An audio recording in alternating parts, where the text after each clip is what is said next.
বিশ্বাস করেন ওমর রাদিয়াল্লাহু আনহু বলছেন, যে কোরআন হাতে নিয়ে বলছি আমি, উমর ইবনে খাত্তাব রাদিয়াল্লাহু আনহু একদিন তার উটের ময়লা পরিষ্কার করছেন, যখন তিনি অর্ধেক বিশ্বের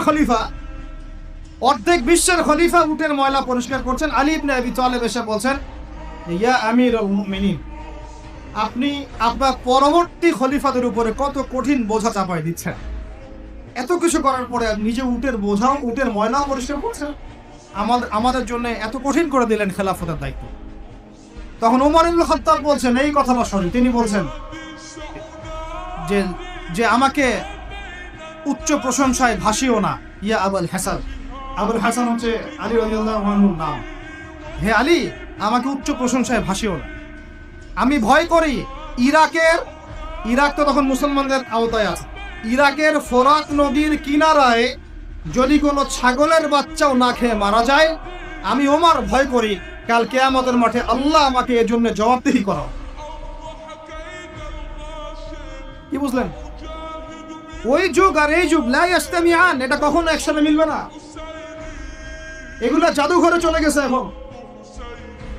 তিনি বলছেন ওমর রাদিয়াল্লাহু আনহু, যিনি জান্নাতের সার্টিফিকেট প্রাপ্ত মানুষ, যার জান্নাতের ঘর আল্লাহ রাসূল দেখে এসেছেন, তিনি বলছেন যে আমি ভয় করি ইরাকের ফোরাত নদীর কিনারায় কোনো মেষ পালক বা ছাগলের বাচ্চা, মেষ শাবক, তারাও যদি না খেয়ে পানির পিপাসায় মারা যায়, আমি ওমর ভয় করি কাল কিয়ামতের মাঠে আল্লাহ আমাকে জবাবদিহি করো।